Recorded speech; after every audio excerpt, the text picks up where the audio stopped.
behavior, prayer, and trust. What we're going to notice about Daniel is that Daniel was one whose, no matter what it was he was going through in his life, his behavior never really changed. He stayed very, very consistent. His trust and his prayer life was always consistent. It didn't matter whether he was at the highest of the highs or the lowest of the lows. His behavior, his prayer life, and what he trusted in all stayed the same. So let's go to Daniel chapter 6 as we talk about some things about consistency. Daniel chapter 6, as you remember, is when Daniel's no longer a young man. He's an old man. He has went from one empire into now another, basically overnight, as we mentioned this morning. And now Daniel, being probably 70 to 80-something years old, if not older, is now someone who's risen to a position of prominence because of the wisdom and the foresight that he has shown throughout his life. He's been shown to be a trustworthy person, so much so that he's put in charge of all these other people, so much that if you want to do something, you pretty much have to go through Daniel to get it done. He has to give the stamp of approval. This understandably is going to cause a lot of jealousy. And among the other governmental leaders of his time, they're going to try to trip him up to take his position away from him. And just like it is with politicians today, they're going to use the law, they're going to use a lot of different entanglements in order to trip him up. But with Daniel, they know that the only thing that's going to cause him to be tripped up is his devotion to God. And so that's what they're going to use against him as we know the story goes. And so in Daniel 6, we have this account starting at verse 1, that it pleased Darius, he's the king at this time, it pleased Darius to set over the kingdom 120 satraps to be over the whole kingdom, and over these 3 governors, of whom Daniel was one, that the satraps might give account to them, so that the king would suffer no loss. Then this Daniel distinguished himself above the governors and satraps, because, notice in verse 3, an excellent spirit was in him. Then the king gave thought to setting him over the whole realm.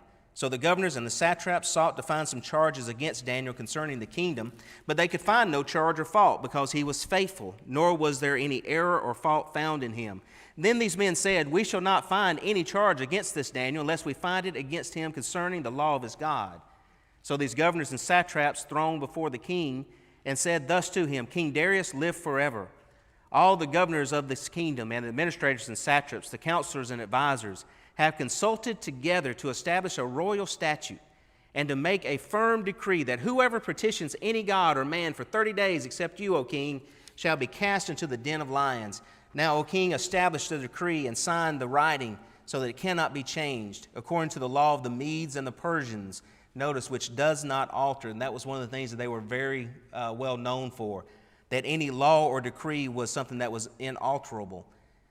Therefore, King Darius signed the written decree. So one of the things that we see about Daniel from the beginning is that Daniel was one who had an excellent spirit, or an exemplary spirit.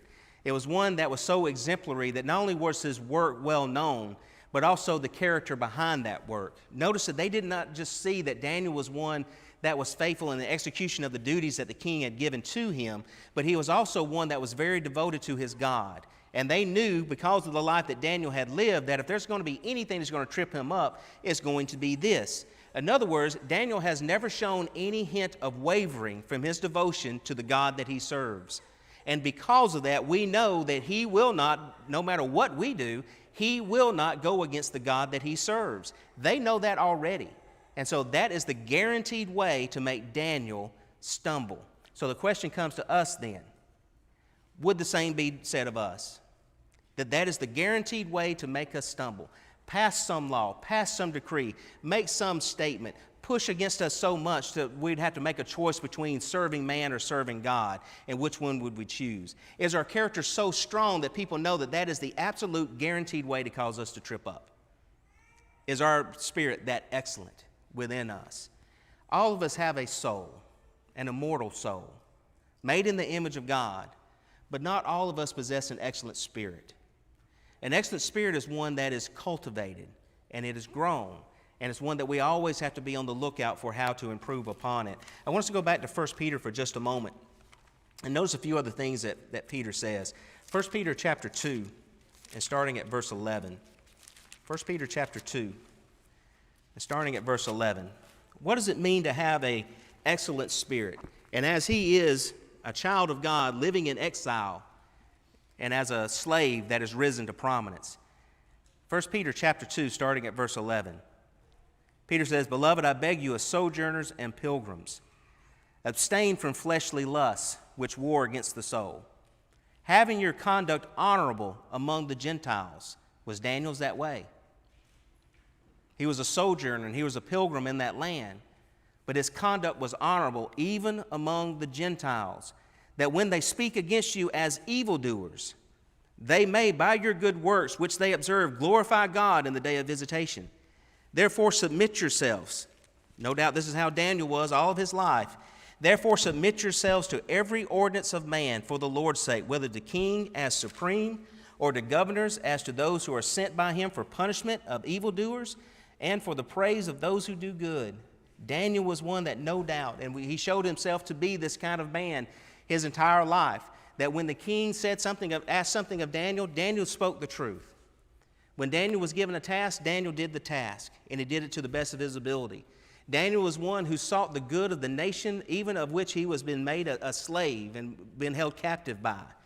But when it came time for God to be set aside to honor the king, Daniel was not going to do that, because the king was not higher than his God, and he had to be truthful. But Daniel was one who showed respect, and we'll see that even in this account as we read further in a few moments. Verse 15, "For this is the will of God, that by doing good you may put to silence the ignorance of foolish men." In our account, he's going to put to silence the mouths of the lions in that den. "As free, yet not using liberty as a cloak for vice or wickedness, but as bondservants of God." Peter says, honor all people, love the brotherhood, fear God, honor the king. And then he goes into the account of talking about the servants with their masters. And he says, "Servants, be submissive to your masters with all fear, not only to the good and the gentle, but also to the harsh." Some versions use the word or the idea of crooked. It comes from the word scolius, which is where we get our scoliosis, a crooked spine. So it's not just those who are harsh, but who are crooked in their dealings. "For this is commendable, if because of conscience toward God one endures grief, suffering wrongfully. For what credit is it, if when you are beaten for your faults you take it patiently? But when you do good and suffer, if you take it patiently, this is commendable before God." Daniel's going to show that type of meekness. And when we see passages like 1 Peter that can seem so very hard and difficult, and we think about how do we go through a land as sojourners and pilgrims, still respecting and honoring our God, but in the midst of times that are crooked and perverse in so many different ways. And there may be a lot of things, even laws themselves, that may be cast against us as Christians. What are we supposed to do? The scriptures give us not only an answer, but it also gives us an example of someone like Daniel. Also in 1 Peter chapter 3, as Peter continues to talk about these types of things, he says to sanctify or set the Lord God apart in our hearts in verse 15 of 1 Peter 3. "And always be ready to give a defense to everyone who asks you a reason for the hope that is in you, with meekness and fear, having a good conscience, that when they defame you as evildoers, those who revile your good conduct in Christ may be ashamed. For it is better, if it is the will of God, to suffer for doing good or for doing evil." Does it seem like Peter is just saying these things might happen to us, or that these things are going to happen to us? That we're going to have those times where we're going to be put in front of the lion's den and give the ultimatum: do this or be thrown to the lions. And Satan's always out there, and he's always seeking whom he may devour. That moment comes at any time for us. We need to be able to stand strong. So back in Daniel chapter 6, as we continue the story, notice Daniel's response. "Now when Daniel knew that the writing was signed, he went home, and in his upper room with his windows open toward Jerusalem, he knelt down on his knees 3 times that day and prayed." And notice this if you haven't before, and underline it or highlight it. Not only did he pray, but Daniel also gave thanks before his God, as was his custom since early days. Then these men assembled and found Daniel praying and making supplication before his God. They were probably out in front waiting for this moment. And in verse 12, "And they went before the king and spoke concerning the king's decree. Have you not signed a decree that every man who petitions any god or man within 30 days, except you, O king, shall be cast into the den of lions?" The king answered and said, "This thing is true, according to the law of the Medes and Persians," again, which it says, which does not alter. And so they answered about Daniel and said before the king, that Daniel, who is one of the captives from Judah, does not show due regard for you, O king, or for the decree that you have signed, but makes his petition 3 times a day. They knew this already. They knew that Daniel was going to do this. And understand this, they didn't have to wait a long time to see the plot unfold. How long does it take us, whenever we know that something has taken place, how long does it take us to go back, open our window in plain view of everyone, and pray to our God? This is the part of it that's difficult, though. As it was from days of old, Daniel had always done this. Daniel was used to going home. Daniel was used to opening his window. Daniel was used to facing Jerusalem, and Daniel was used to praying. And brethren, that's the way it's supposed to be with us, that Daniel, as he is now an old man, has been doing this all of his life. And so this decree that's been signed, Daniel knows full well. He's not an ignorant man. He knows what can happen. Many things have happened in Daniel's life to prove this point. His life can be taken from him, and most are not going to give any regard to it whatsoever. And so Daniel, when the situation is there, and when he's in danger and he knows it can cost him his life, he does the same thing then as he has done his whole life. He goes to his God and he prays. He worships his God, because that is the place where Daniel drew strength. That is the place where Daniel understood who the true deliverer really was and knew that it was not the king. You remember last week we looked at 1 Kings, or a few weeks ago rather, we looked at 1 Kings chapter 8. And I want us to go back there to be reminded of a couple of verses. 1 Kings chapter 8, and we looked at this when we were talking about Solomon dedicating the temple to God, and that it was not just about the brick and the mortar. But notice that in the midst of the prayer that Solomon is praying, 1 Kings chapter 8 and starting at verse 27, but will God indeed dwell on earth? Behold, heaven and the heaven of heavens cannot contain you, how much less this temple which I have built. Yet regard the prayer of your servant and his supplication, O Lord my God, and listen to the cry and the prayer which your servant is praying before you today, that your eyes may be open toward this temple night and day, toward the place of which you said, my name shall be there, that you may hear the prayer, notice this, that you may hear the prayer which your servants make toward this place. And may you hear the supplication of your servant and your people Israel when they pray toward this place. Hear in heaven your dwelling place, and when you hear, forgive. Daniel and the rest of the captives were where they were at because of the sins of Israel. And Daniel, along with whoever else was faithful, were making their prayers and supplication toward Jerusalem. And Daniel had been doing it his whole life. From the time that he was a young man, probably early teenage years, till now he's an old man, 70, 80, something years old, still making the same type of prayers and making them toward Jerusalem. Do you think Daniel may have had in mind the things that were prayed by Solomon so long ago? Hear the prayers of your servants when they look toward you for the answer. That's where Daniel went for his strength and his support and his guidance.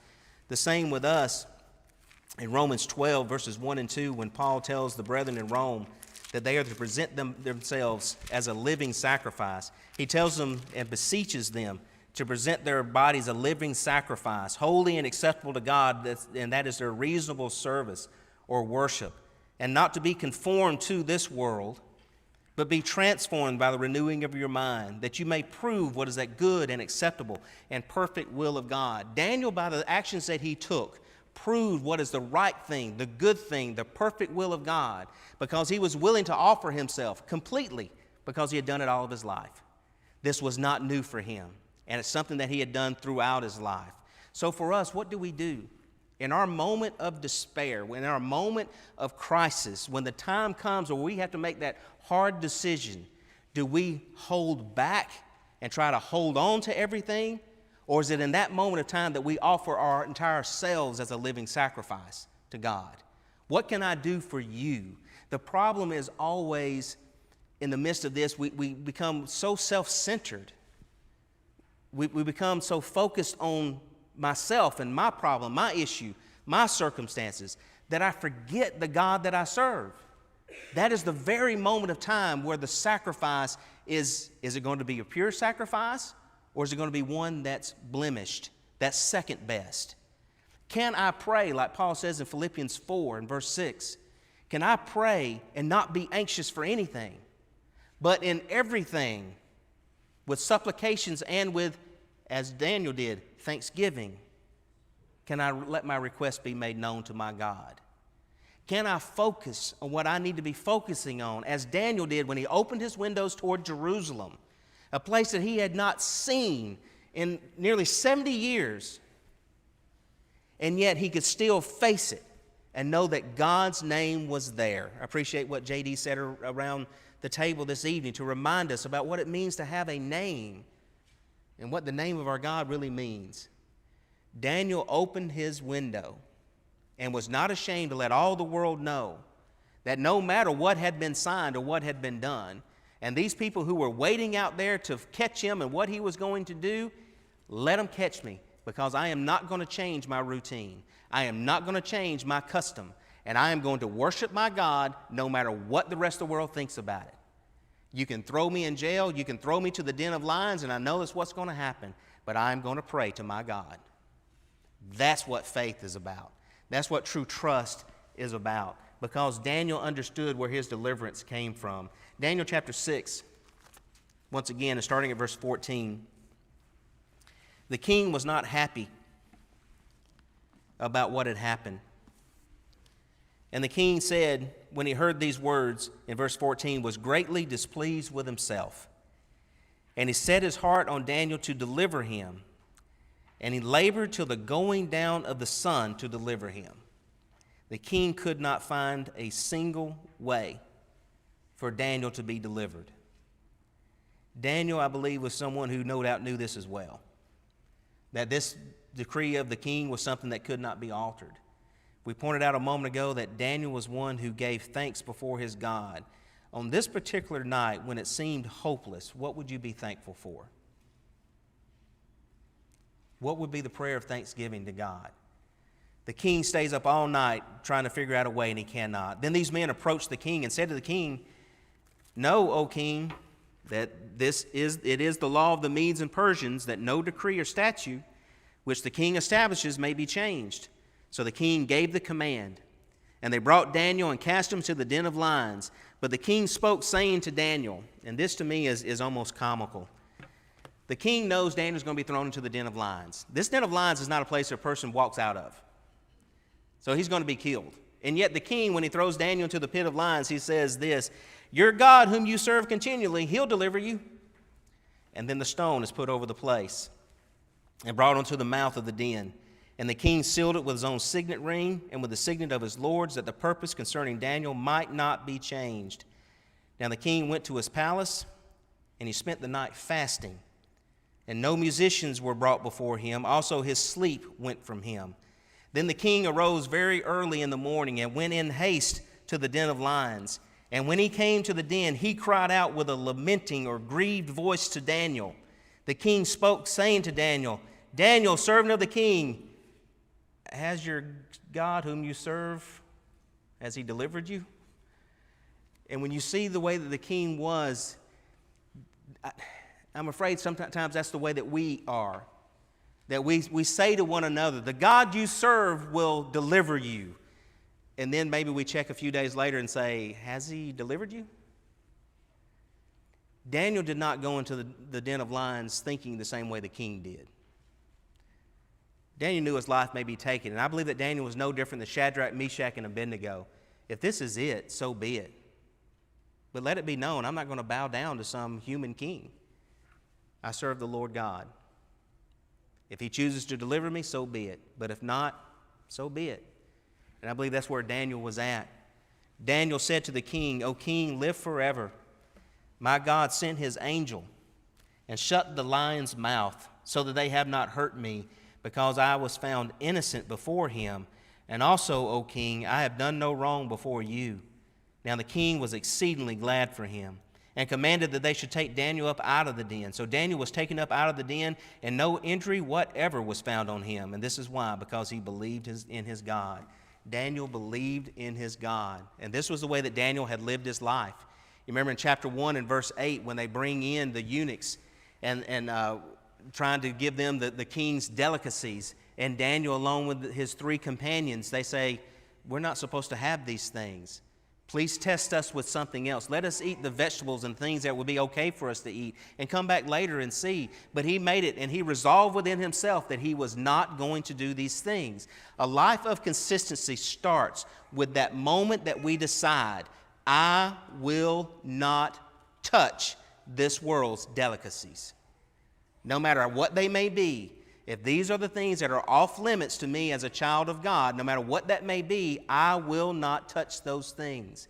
We need to make that resolution, and we need to make that resolution early so that when the time comes, we can refuse. And at the end of our life, it becomes that much easier for us to pray toward Jerusalem, as it were, because we've been doing it all of our life. We teach our young people at an early age to say thanks to God for their meals and such as that. But to understand the trust and devotion that goes along with it is a hard and difficult lesson because we fail at it so often. But Daniel was one who trusted in it from the time that he was a young man, and he kept trusting in it. Psalm 34, again, where our memory verse came from. Psalm 34, verses 14 through 18.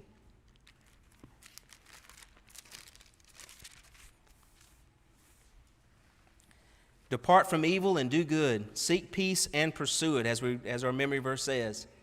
The eyes of the Lord are on the righteous. Might we also say the eyes of the Lord were on Daniel, and his ears were open to the cries of Daniel. The face of the Lord was against those who do evil, these people who plotted against Daniel, to cut off the remembrance of them from the earth. We're about to read about that in just a moment.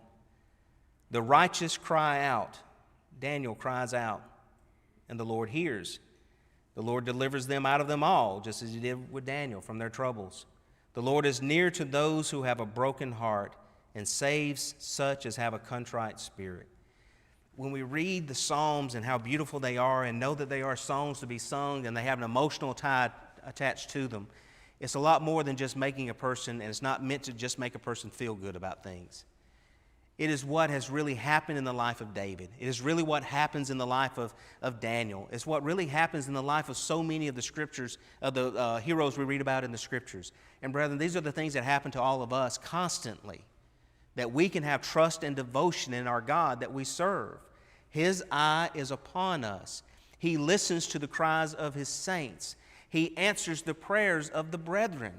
And whether it be that God decides to deliver us or not, doesn't matter. That's not the point of it.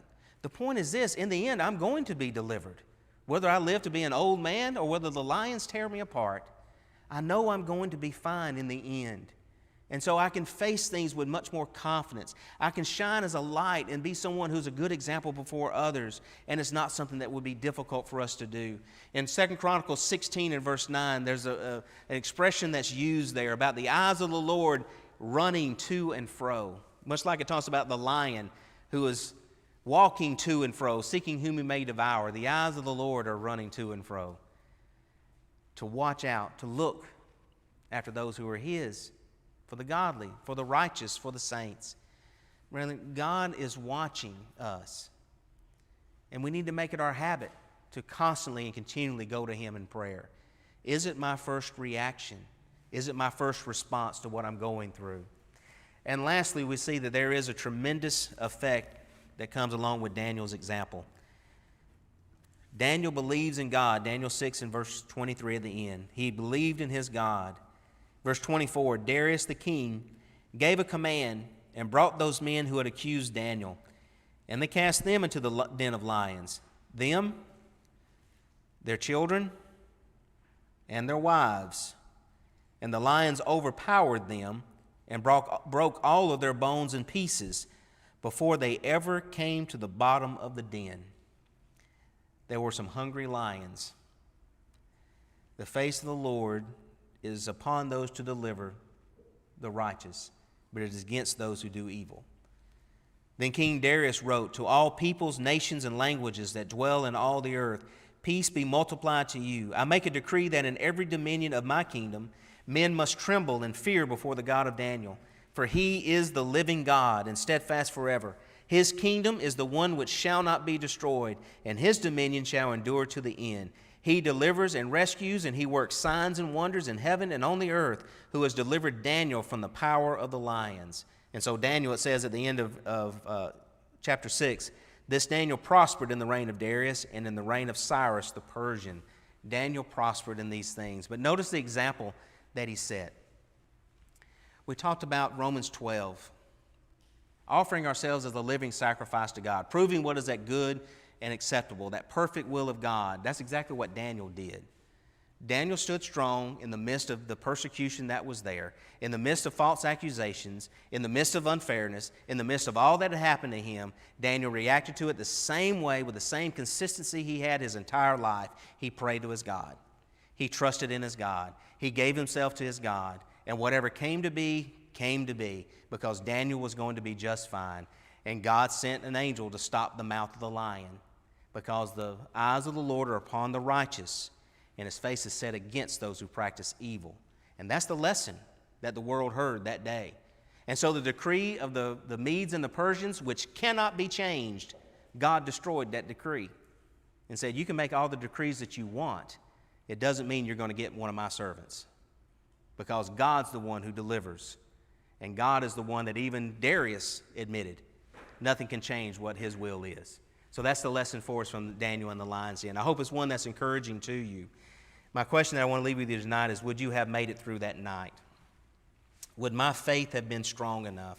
Would my devotion to God have been strong enough? Would others be able to, after I had went through that night, be able to say he trusted in his God delivered him, and because of that, we're going to serve that God that he serves as well. If you're subject to the invitation tonight because you need to be baptized for the remission of your sins, or if there's some sin in your life you need to repent of, if there's something that we can help you with, won't you please come as together we stand and sing this song.